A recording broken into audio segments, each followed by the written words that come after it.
Recuerde, todos los jueves, porque usted lo pidió, porque usted lo solicitó, el programa México Lindo y Querido. Continuamos con vida y obra de el charro cantor Jorge Negrete. Durante los años 1945 y 1946 recorrió varios países de América Latina, mientras también filmaba en México. En Argentina fue recibido por una multitud.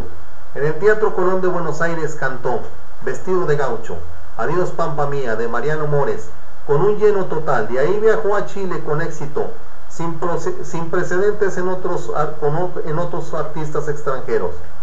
En ese país y después a Perú, donde a pesar de un percance con la prensa local tuvo gran resonancia y aceptación. En Uruguay tuvo las entradas más altas que cualquier otro artista extranjero hasta entonces. Antes de regresar a Cuba, se presentó con gran éxito en Venezuela. En España, sus presentaciones se asociaban a multitudes de mujeres que gritaban histéricas. Recibimientos de este tipo eran ya usuales para él. Pero no en la España de ese tiempo. Los desmayos y los miles de admiradores obligaron a la Guardia Civil a escoltarlo. Su ideología liberal provocó recelo por parte del gobierno franquista, en una época en la que debido al exilio republicano se habían roto las relaciones diplomáticas con México. Aún en la actualidad en España hay clubes de admiradores del llamado charro cantor. Aún desde varios países que Negrete visitó, las compañías discográficas filiales de RCA Víctor reportaron ventas de sus grabaciones tales como Albania o Japón, además de países con inmigrantes latinoamericanos como Estados Unidos, Francia, Italia y Canadá. Su proyección fue un fenómeno cultural. En las décadas de 1930 y 1940, México buscaba símbolos de identidad, mientras que en los murales se rescataba la raíz indígena. El charro mexicano resultó para el cine un personaje que podría encarnar los anhelos y nostalgias del México posterior a la Revolución. El joven criollo Jorge Negrete encajaba en el modelo aspiracional de la época. En muchas de las películas mexicanas de esa etapa se presentaba una sociedad rural idílica, no exenta de personajes tiránicos enfrentados con el personaje protagónico, es decir, el charro cantor. Después de sus primeros grandes éxitos, justamente a partir del melodrama ranchero Ay Jalisco, no te rajes, la fama de Jorge Negrete se expandió rápidamente de México a todos los países de Iberoamérica, contribuyendo al estereotipo del mexicano alegre y temerario, con el imprescindible sombrero ancho que había comenzado con Tito Guízar, pero con la fuerte personalidad de Negrete se convierte en símbolo sexual. Quizás el primero que movilizó grandes masas y que fuera imitado por los jóvenes de su modo de hablar y ademanes adecuados. Era tal la popularidad de Negrete que en las calles cercanas a los lugares donde se presentaba era imposible circular.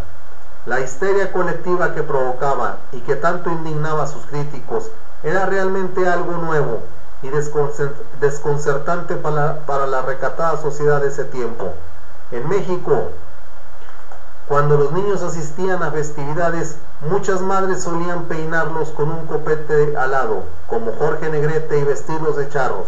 Muchos cantantes se han visto influidos y han expresado su admiración hacia Jorge Negrete, hacia los populares, hasta los artistas líricos, entre ellos los famosos tenores Alfredo Kraus y Plácido Domingo.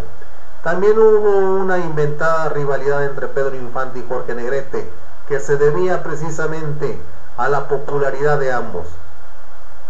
La imagen del charro cantor, el cine mexicano, la moda del tequila y las canciones con mariachi se difundieron en el mundo a través de la popularidad de Jorge Negrete, así como el interés por México y sus costumbres. Su movimiento de actores.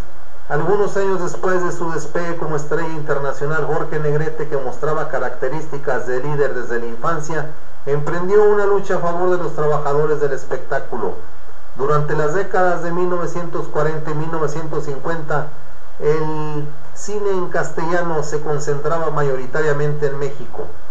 Muchas películas se filmaron durante la llamada época de oro del cine mexicano. Sin embargo, los trabajadores de esta industria carecían de muchos derechos laborales. Existía ya el Sindicato de Trabajadores de la Industria Cinematográfica, STIC, que funcionaba con las características generales del sindicalismo corrupto mexicano de entonces, que actuaba en contubernio con los patrones en lugar de defender verdaderamente los derechos de sus agremiados. Jorge Negrete fundó el Sindicato de Trabajadores de la Producción Cinematográfica de la República Mexicana y se anexó la entonces pequeña Asociación Nacional de Actores de México, tomando instalaciones de foros y estudios de cine y resistiendo por varios días el asedio de los gatilleros enviados por los adversarios de su movimiento. El conflicto de intereses en su lucha gremial generó en el negocio del entretenimiento en México, dio lugar a una campaña en su contra por parte de varios productores. Fidel Velázquez, el líder que controlaba entonces el sindicalismo oficial, no vio con buenos ojos la creación de un sindicato fuera del control de la Confederación de Trabajadores de México. Sin embargo, la Asociación Nacional de Actores prosperó y existe hasta la actualidad como el principal sindicato del gremio artístico en México. Continuamos, como todos los jueves, con el programa México Lindo y Querido, con el final de la vida del charro cantor Jorge Negrete.